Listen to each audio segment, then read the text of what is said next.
Welcome to Sports Talk with Puckett and Pontzer here on 88.3 WXOU.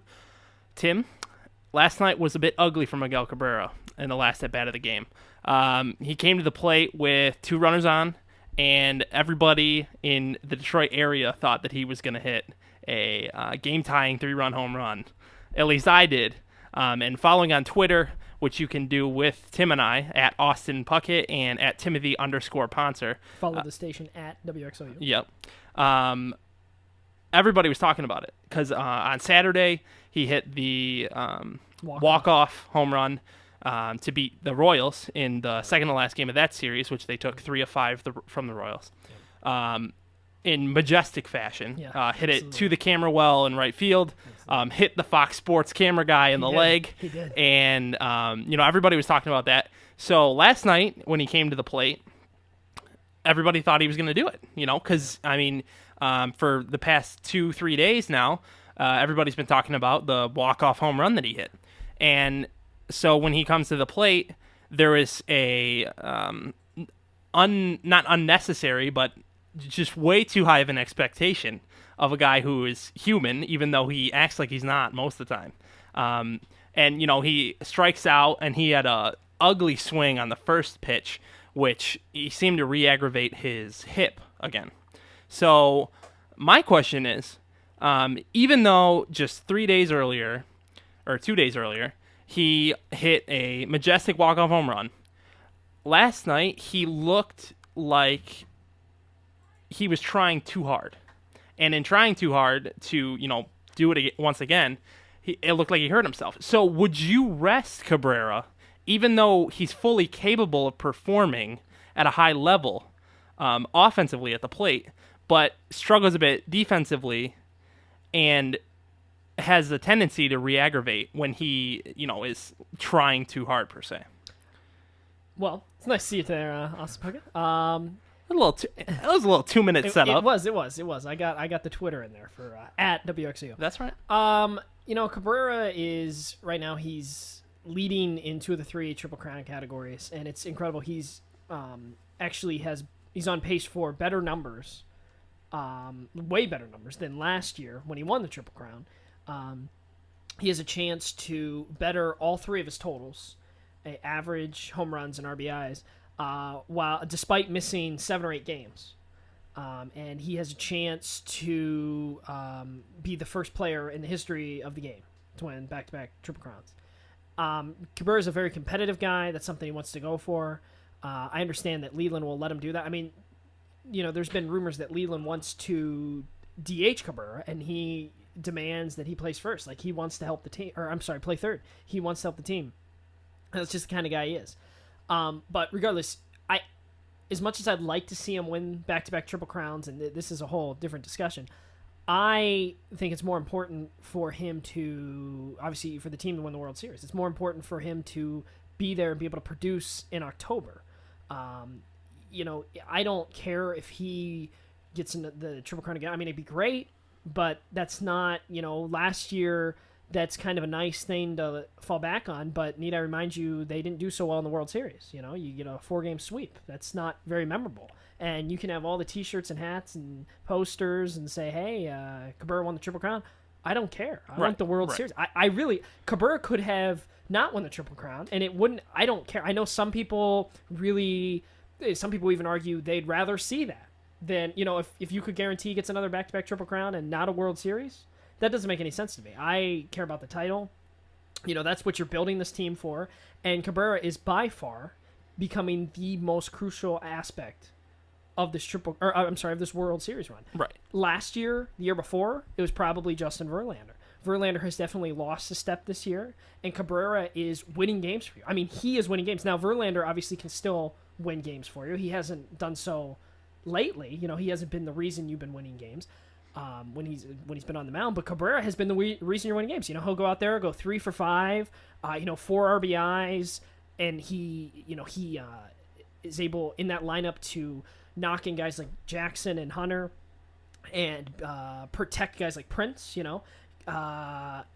he's the most crucial aspect to this team. So should Leland rest him? Absolutely. I think he should. We talked about this last week. I would have liked to have seen him, maybe we talked about how Prince get a day or two off to, get his head right and the whole divorce aspect. And he seems to kind of maybe gotten a little bit back. He had a nice home run last night. He has two home runs since we last had the show, 2 bombs. And, you'd like to see that. But should he be rested? Sure. I know he's currently 5 home runs behind Baltimore's Chris Davis. He leads with 120 RBIs and an incredible average of 359.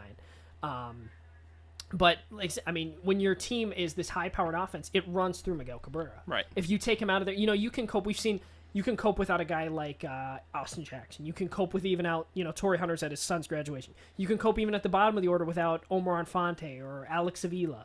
But you take Miguel Cabrera out there, it's almost like a black hole in the middle if you lose him. And you can say that, but they have a winning record with him not in the lineup. So, when he had that, what was it, like 5 or 6 days off in July, I believe, where he wasn't able to play when the injury initially occurred, they do have a winning record. Well, I understand. Which is, I don't think that would hold true necessarily, because I do tend to agree with you that, he is, you're the best player in baseball, or the best hitter in baseball, you're obviously going to have a pretty big effect on the lineup that you play in. I think that really even proves my point more. If you can take him out of the lineup for 2, 3, 4 games and still have win, then take him out and have him ready for that October run. Right. If the whole question is, the question isn't whether or not you should be playing him for that Triple Crown. It's should you rest him for the World Series. That's the way I look at it. Now, some people will be like, hey, he should be going after that Triple Crown. But the thing is when your team is bad, individual awards are what you go for. Like when you're the Mets, right? The Mets aren't going to make the playoffs. But if Matt Harvey wins the Cy Young, that's a bright spot. Look at R.A. Dickey last year. Right, exactly. And when your team's bad, you look for those individual performances, and you care how many All-Stars you get, and you care how many, if your guy wins the batting title, or if your guy wins the Cy Young. By the way, whatever. the Tigers had like 6 or 7 All-Stars this year, right? Right. This is a team built to win now. Exactly. And you don't, as a Tiger fan, you don't watch for those individual accomplishments because, like you said, all's well and good, except you need to win the World Series. Right. If you could have Cabrera and he can hold on and grimace at the plate and still, hit, 15 home runs before the end of the year and maybe beats Davis by 1, but I don't want him in October to still be grimacing and not hitting. I'd rather him hit those home runs in October. Right. And if he obviously wants to play. Absolutely. And Jim Leland said today, if the trainers told me that he couldn't play or shouldn't play, then I would have taken him out of the lineup. But I think the way Jim Leland is approaching it is if he wants to play and if he thinks he can play, then let him play, which I can understand. But at some point, when is it your job as the manager to say, you know what, no, this is what's best for the team, because that's your job as the manager. Leland's definitely a player's coach, but I would expect him to be able to see into the future, and right. You expect this team to win the division. You expect this team to be a contender along with Boston and Oakland. They should be contending there at the end. And Cabrera, the athletic trainer said that Cabrera was feeling much better. Today's Wednesday, recording the show on a Wednesday as opposed to Thursday. We're going to be at the Lions game on Thursday night, so we'll have then the second segment. But nice little plug. But the trainer says, hey, yeah, he feels much better today as opposed to last night when, like you said, everybody's expecting him to hit that home run. That's something you come to expect from Miguel Cabrera to come up. It almost was set up for him, heroics right, like that. Hunter walks, Cabrera comes to the plate, and everybody's like, well, here we go. Great at bat by Torrey Hunter, and he gets on base. And, he had like 2 rips during that at bat, and the one he was like bouncing around and just he swung at the first pitch, which was in the dirt. So that's where, when I let off the show, you're trying too hard. Like, he wanted to hit that first pitch just right out of the park. Right, and I think what comes with, if you end up, benching him, and you put whoever, Dirks is there, or Tuiasosopo, Leland will have crazy lineups, so have, Don Kelly batting second sometimes, it's been done. But if that's the case, you can still have Cabrera come in and pinch hit in the 8th or 9th. He can do that. He's done that. He was doing that when he couldn't even run and still producing. And then I think of the game where it was a walk-off by Torrey Hunter. Cabrera hits a a single, gets on, then Tuiasa Sopo steals second, and then he scores a game-winning run by Torrey Hunter. He's able to produce for your team, and right now he has the hurt leg, he has the shin, the abdominal strain, he's got all that going, but he's still playing at a terrific pace. But, he's helping the team now, but I'm fear what it could cost your team down the road. Right. And that's where I think Cabrera is paid to produce, and that's what he's doing. And he's doing it the best that he can. He can't produce defensively as much as he could normally, as much as he did last year, because he's hurt. But at the plate, he's doing the best that he can, which is better than everyone else. Even when he's injured, the best that Cabrera can do is better than every other person on the planet. So, that's what he's paid to do. But Jim Leyland's job is to make sure that this team can win a World Series and will win a World Series. So that's where you need to hold Jim Leyland to the standard of, whether the trainer says he can go and whether Cabrera wants to go. Sometimes as the coach or the manager or, whatever it may be, your job is to do what's best for your team to win the championship in any sport.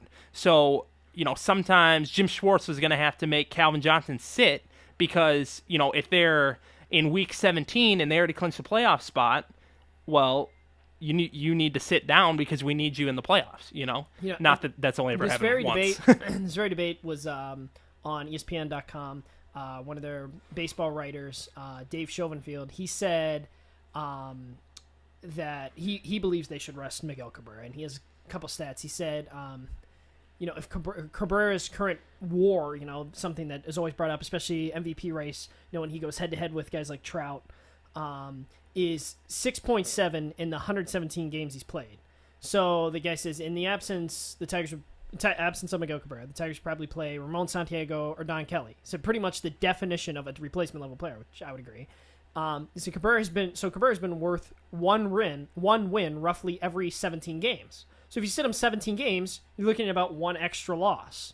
That's unlikely to cost the Tigers the division title when you're up by 5.5 games. It's not, stranglehold on the division. I know we had talked about on the show what we thought would be, that the teams would be winning the division. Right. I said, just a little reminder here. I said September 1st, which isn't looking great right now. I know I said it would probably be a little bit later, but I did get the Royals. I said they would win 3 out of 5, which they did. I called that right on last week's show.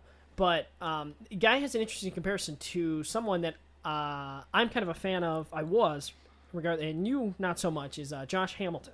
When he was with the Texas Rangers in 2010, he had a rib injury in early September and missed the rest of the month, returning only for the final 3 games before the playoffs began. The Rangers had an 8-game lead on the A's, so a bit higher, but they didn't rush him back. He returned, helped the Rangers go to the World Series. They ended up losing, but to the Cardinals. Right, to the Cardinals. And he still won the AL MVP. Right. But despite missing a month, because he was terrific that year. But he had that game where he hit like 4 home runs in a game. Right. But in Baltimore. But this whole thing about him chasing Chris Davis, I don't know. And you can almost argue that Cabrera's season this year is better than last year, and he might not be rewarded with the Triple Crown for it. But I'd like to see him and the entire team be rewarded with the trophy at the end.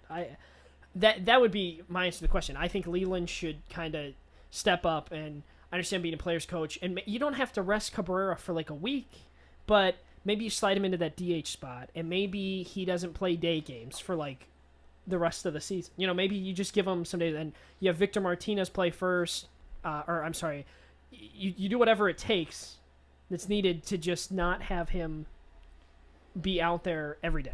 Right. And you mentioned the WAR and the MVP, and we had that debate last year between Mike Trout and Miguel Cabrera, and coincidentally, it's come down to basically the same 2 players. In my opinion, I think Cabrera gets it once again. I mean, I don't think. I mean, he has better offensive statistics this year than he did last year. Coincidentally, so does Mike Trout. And there was an article written on Yahoo by Jed Rigney, who praised Trout, and he said that, as a matter of fact, he's been hitting even better this year than last year. And last year, he should have been the American League MVP. This is speaking about Mike Trout. But he was robbed by the old-school baseball writers who fell in love with Miguel Cabrera's Triple Crown, which he has in quotes, while ignoring the fact that 2 of those 3 stats are relatively useless. So you have RBI, batting average, and home runs. Which 2 do you think he's saying are useless? I would guess the most arbitrary of the three would be home runs because it can vary from, park to park. I guess if you're gonna say use, and then I'm trying to think what's more important because you want to hit for. I guess the most important of the three is RBIs because that helps your team. See, like if you're gonna that's argue not that's not what he was saying though. He's saying batting average and RBIs are the 2 irrelevant ones. home runs are the relevant one? Right. Because those are the only ones that are completely dependent on yourself. I mean, this guy's obviously a sabermetrics guy because he's going to get to the WAR argument in a second, wins above replacement. But he says RBIs are completely dependent on who's in front of you, which is true. Cabrera has a easier time getting RBIs because Austin Jackson and Torrey Hunter bat in front of him. And one of the biggest reasons why he is producing more RBIs this year is because you have a guy like Torrey Hunter as opposed to Quentin Berry or whoever they had batting second last year. And the other one that he says is relevant is batting average because as a sabermetric person, you're more interested in on-base percentage, which would include walks, which I'm pretty sure Cabrera is still ahead of Trout in on-base percentage. But regardless, he continued to say, yes, Cabrera's offense was a bit better than Trout's, speaking about last year, but his defense and base running were negatives, while Trout's were among the best in the league. I can see that point if you're... But then, coincidentally, the Detroit Tigers wound up losing the World Series in no small measure due to the team's base running errors and inferior defense. I remember in Game 2 when Prince was sent home, and that was kind of a turning point in the series. But they lost the series because they couldn't hit. Well, they lost Game 1 because Verlander was terrible, and then they lost Game 2. I mean, that Prince one, and then Games 3 and 4 were kind of just, I don't know. But they didn't score runs. I don't think they lost because of inferior defense at all or base running errors. I mean, you brought up the one about with Prince, that's the one that sticks out in my head. But I mean, in my mind, I can remember Quentin Berry getting picked off. Hitting is what cost them the series. Yeah, I mean, ultimately, they say pitching wins championships. Your pitching was great through the playoffs, and then Verlander kind of fell flat, and Fister had a good start there. I mean, ultimately the Giants just proved to be a better team. They were a hotter team. Their pitching was fantastic. Matt Cain was an ace. You had Tim Lincecum out of the bullpen last year, and he was awesome. Strangely, you talk about that. I was running some Vegas odds the other day, and the Giants last year's World Series championships are 500 to 1 to win the World Series this year because they're 17 games back of the Dodgers right now. So that shows you how far you can fall back.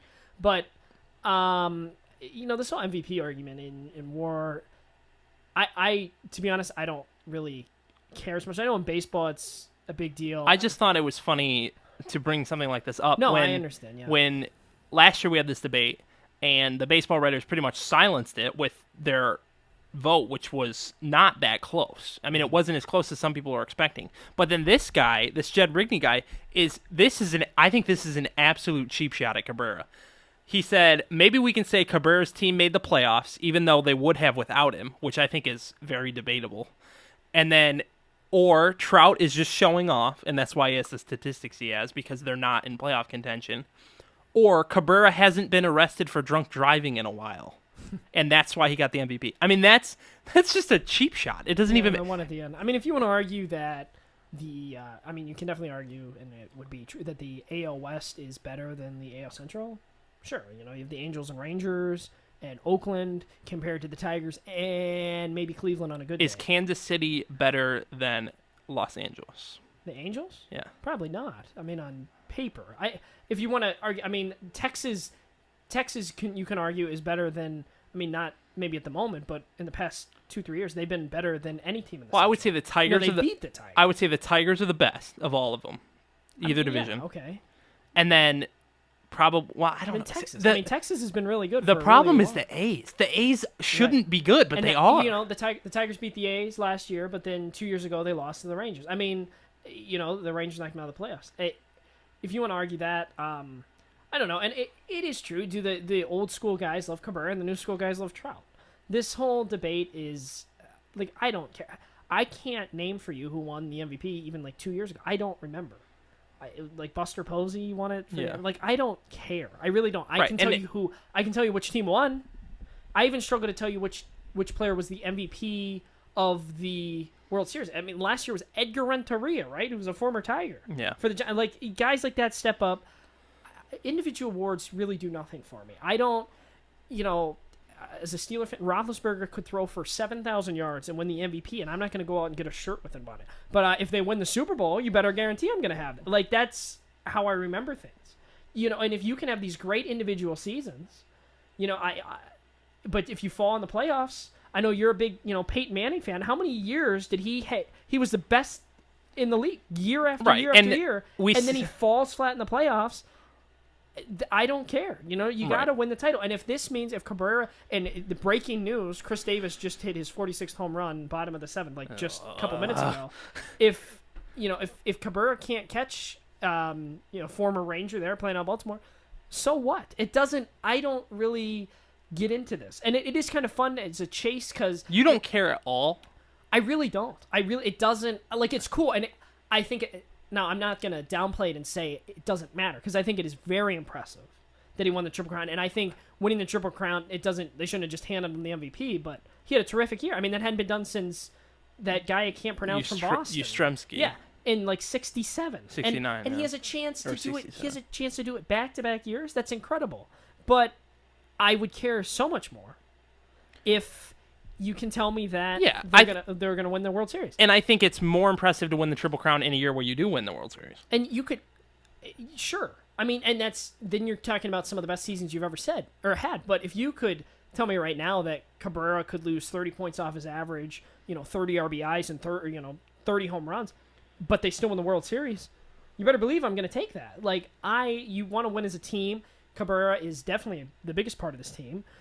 And the argument is, for me, is you should rest him, get him back into form, and that doesn't mean he misses, like I said, misses a week, or you put him on the DL or something like that.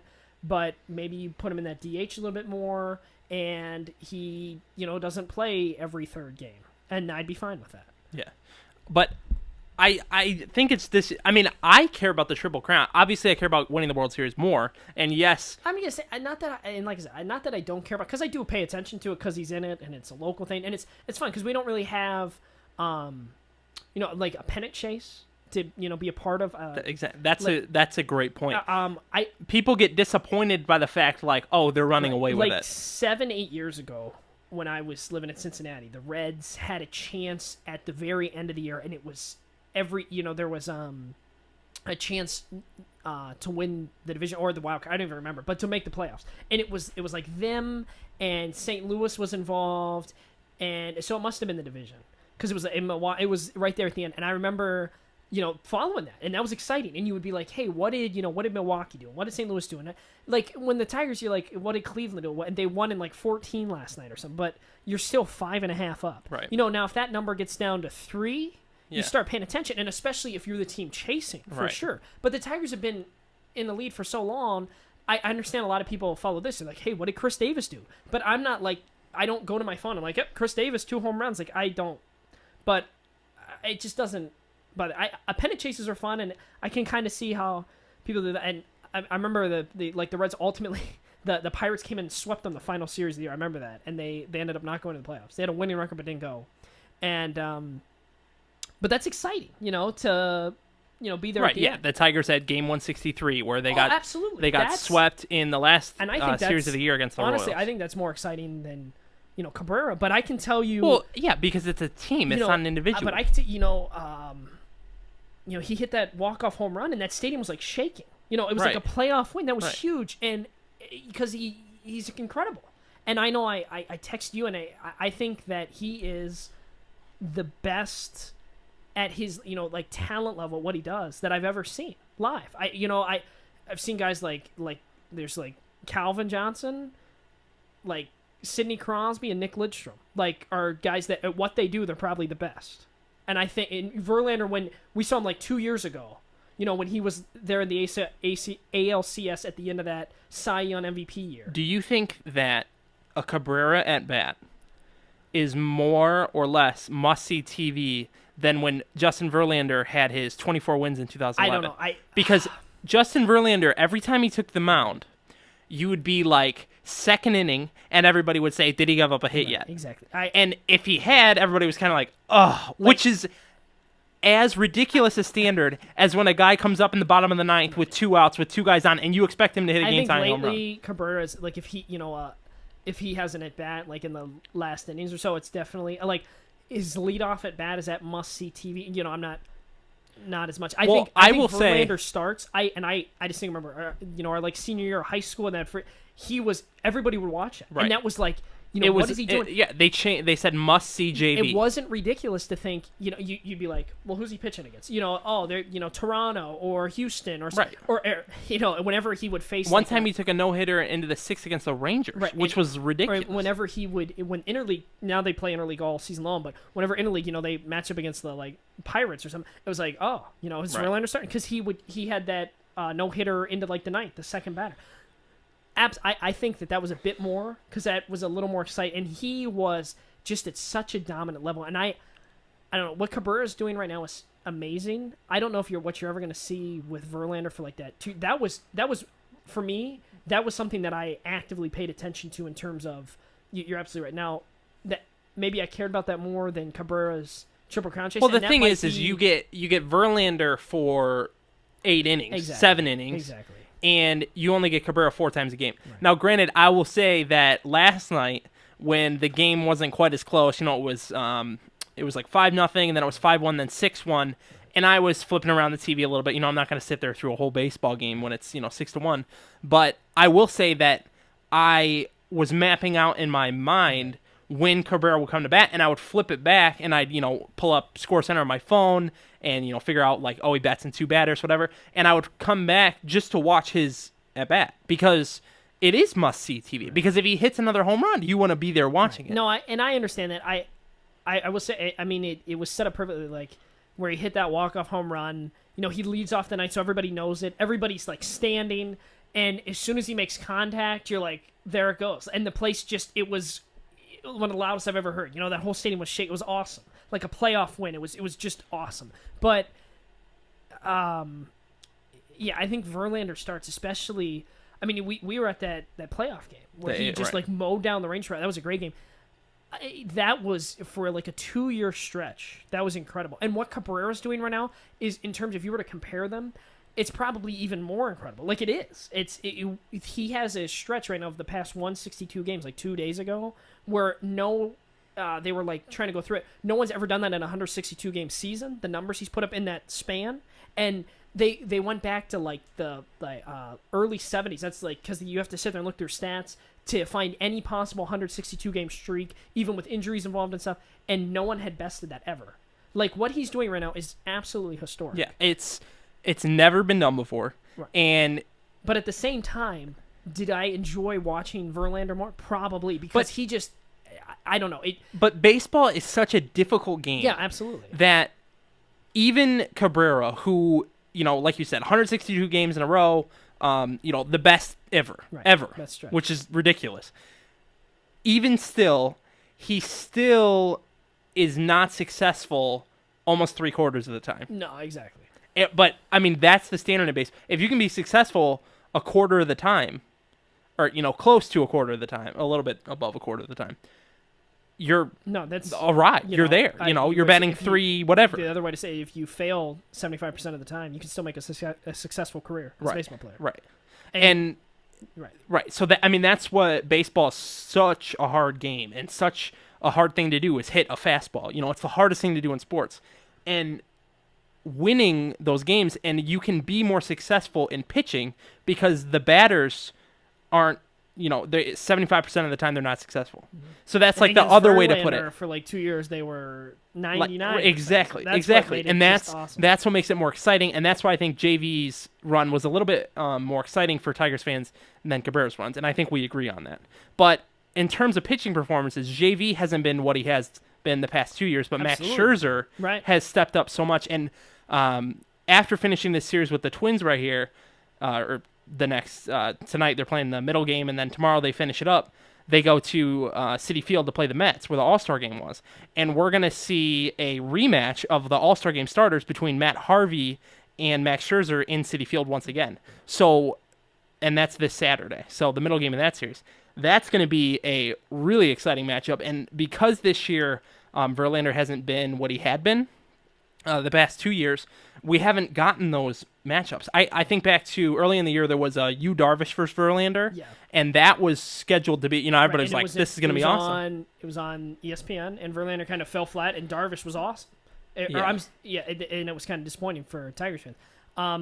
It could have been, I remember it could have been earlier this year, or just last weekend, where it could have been. Right, James Shields and Verlander. And I was kind of excited, and then they They switched split them for the doubleheader.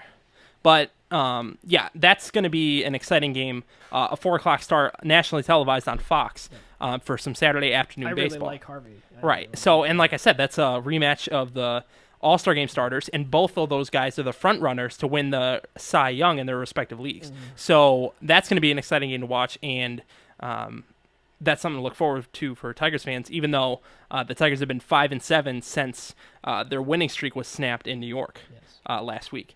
But that's going to be our Tigers talk for the first segment of our show here. We're going to come back with some Lions talk. We'll talk about the Cleveland game from last week and the New England game that's coming up soon. So we'll be back. We hope you keep listening.